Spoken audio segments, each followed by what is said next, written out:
March 1945. The Rhine. Greta Hoffman crouched in the cellar of the field hospital, her daughter pressed against her side. Above them, artillery shells screamed and detonated. Plaster dust rained from the ceiling. 4-year-old Liesel whimpered and Greta clamped a hand over the child's mouth. "Quiet," she hissed. "Don't let them hear you." For days, she had prepared for this moment. The Americans were coming. Everyone knew what that meant. The party officials who had fled west days earlier left warnings scrawled on walls. Death before dishonor. The enemy shows no mercy. Greta had served the Reich for 3 years as a nurse in Wehrmacht field hospitals. She had bandaged soldiers, amputated limbs, closed the eyes of the dying. She believed in duty, in sacrifice, in the Führer's vision. She had been told since childhood that Americans were gangsters, criminals in uniform, men without culture or honor who would brutalize German women and laugh while children starved. Now those men were outside. The shelling stopped. Silence pressed down, heavy and suffocating. Boots thudded overhead. Voices barked commands in English. Greta pulled Liesel closer, her heart hammering. She whispered the words she had practiced. "Don't let them see me cry. Whatever happens, we are German. We do not break." Liesel's eyes were huge in the darkness. "Mama?" "Hush." The cellar door creaked open. Daylight stabbed down the stairs.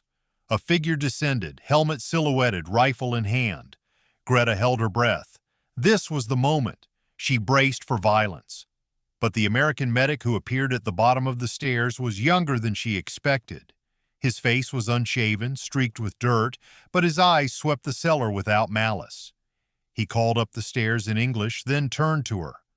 "Deutsch?" he asked, his accent terrible. Greta nodded stiffly. She would not speak. She would not give them satisfaction. The medic raised his hands, showing empty palms. "Doctor," he said slowly. "Medic, you hurt?" He gestured to Liesel, then to Greta.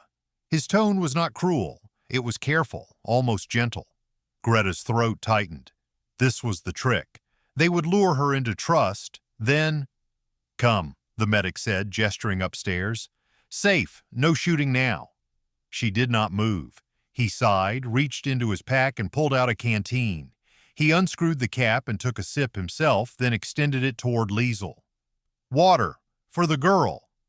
Liesel's hand reached instinctively. Greta grabbed her wrist, pulling it back. "No."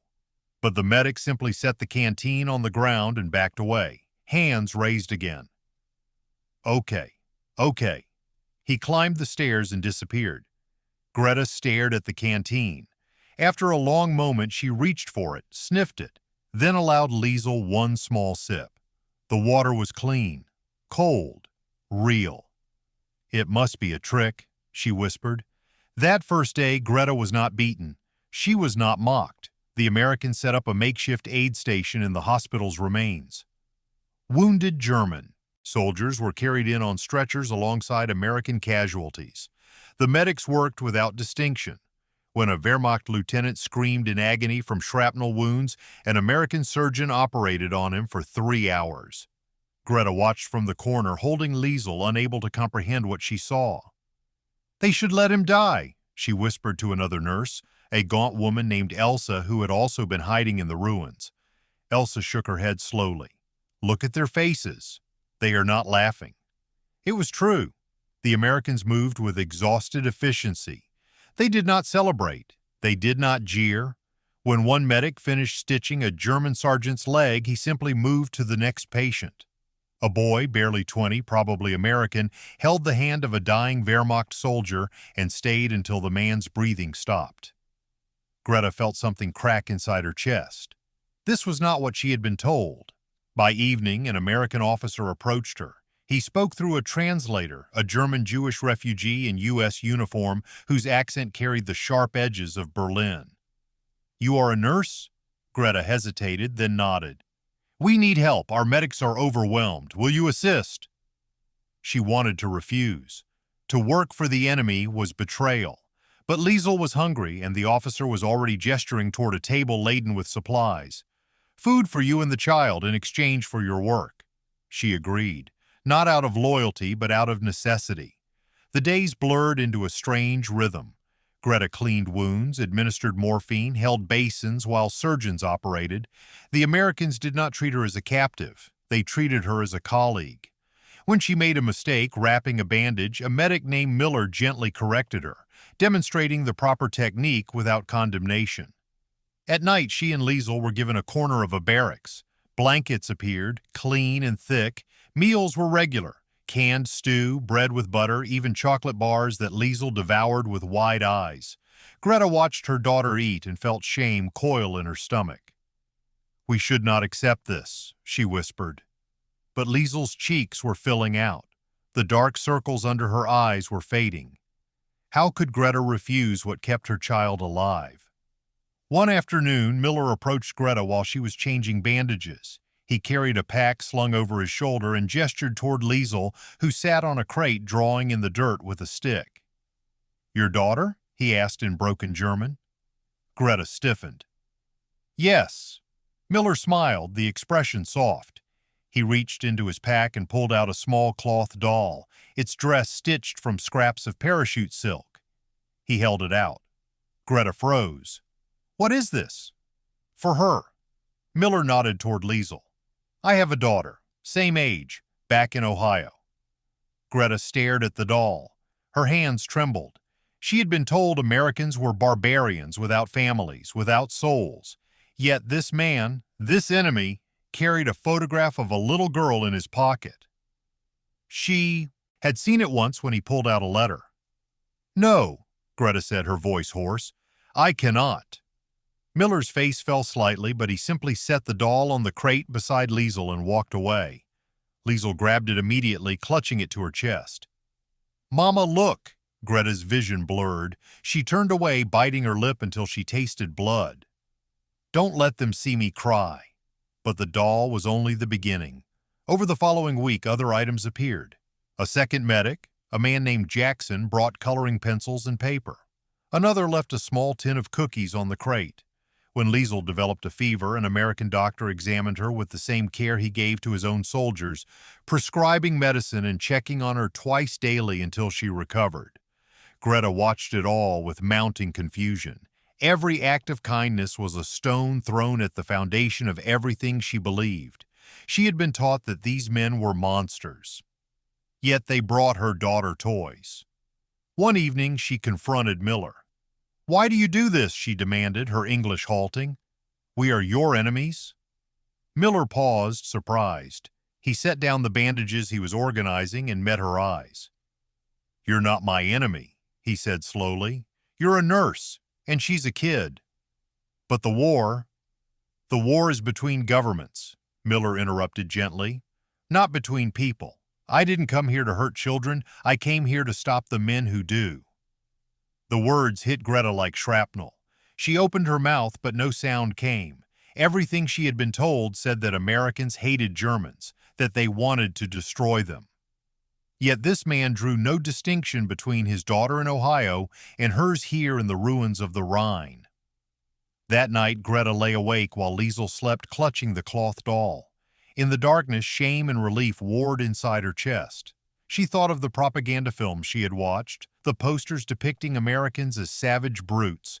She thought of the speeches promising that Germany would triumph because the enemy was weak, decadent, unworthy.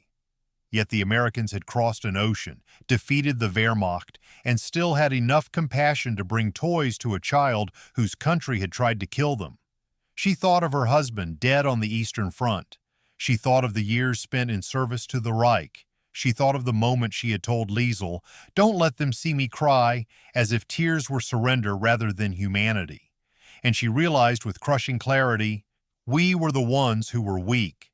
In the weeks that followed, the hospital was absorbed into a larger American field camp. Greta continued working, her skills valued, her presence unremarked upon.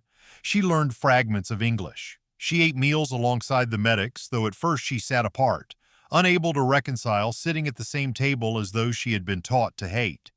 One afternoon, Jackson approached her during a break. He was a tall black man from Georgia, soft-spoken and meticulous. He handed her a chocolate bar. "For Liesel." Greta took it automatically, then froze. She had been taught since childhood that black people were inferior, subhuman. The propaganda had been relentless. Yet here stood a man who had saved 3 German lives that morning alone, who spoke with quiet authority, who was respected by every soldier in the unit. Everything she believed was a lie. She stammered, "Thank you," in English, and Jackson simply nodded, moving on to check supplies. That night, Greta wrote in a small notebook she had been given. Her handwriting shook. "They told us the enemy had no honor. They told us Americans were animals. But today, a man whose skin they taught me to hate gave my daughter chocolate after saving a German boy's life." Who are the animals? Us, who believe the lies, or them, who brought toys? April brought news of Hitler's death, then Germany's surrender. The announcement echoed across the camp, met with exhausted relief from the Americans and stunned silence from the Germans. Greta sat on the crate outside the barracks, Liesel playing at her feet with the doll and a small wooden truck Miller had carved. The war was over. Germany had lost. The Reich that promised 1,000 years had collapsed in 12, and she felt only numbness. Miller approached, sitting beside her without speaking. After a long silence, he said, "You'll go home soon. Repatriation orders are coming." "Home," Greta repeated. The word felt hollow. "What home? There is only rubble." Miller nodded slowly. "It'll take time, but you'll rebuild." Greta looked at him. "Why did you bring her toys?" she asked, the question bursting out. "Why did you treat us like people?" Miller was quiet for a moment. Then he said, "Because that's what you are. People. The men who started this war, they wanted us to forget that. They wanted us to see each other as enemies, not as fathers and mothers and kids. But I didn't cross an ocean to become the monster they said I was." Greta's throat tightened. Tears blurred her vision. She had told Liesel not to cry, to stay strong, to never show weakness before the enemy. But Miller wasn't the enemy. He never had been. She whispered, "I told my daughter, don't let them see me cry. I thought crying was surrender." Miller shook his head. "Crying is just being human." The dam broke. Greta wept, not quietly, but in great shaking sobs. For her husband, for the lies, for the years wasted in service to evil, for the shame of realizing that the men she had feared had shown her more compassion than her own leaders ever had. Miller said nothing. He simply sat beside her until the tears subsided. Decades later, Greta would tell her grandchildren the story while holding that same cloth doll, worn and faded but preserved carefully in a wooden box. "We were taught that Americans were monsters," she would say. "We were told they would hurt us. I told your mother, don't let them see me cry, because I believed showing emotion was weakness." She would pause, fingers tracing the doll's stitched face. "But then they brought toys. They brought medicine. They brought kindness when we deserved none. The enemy we feared treated us better than our own government ever did, and I learned that the true monsters were the ones who taught us to hate." Her grandchildren would ask, "Did you ever see the medic again?" Greta would shake her head. "No, but I kept the doll. I kept it to remember that even in war, even between enemies, humanity can survive, that the absence of cruelty is sometimes more powerful than any weapon." She would close the box gently. "I told your mother not to cry, but tears are not weakness. They are proof that we are still human." The Americans knew that. It took me years to learn it.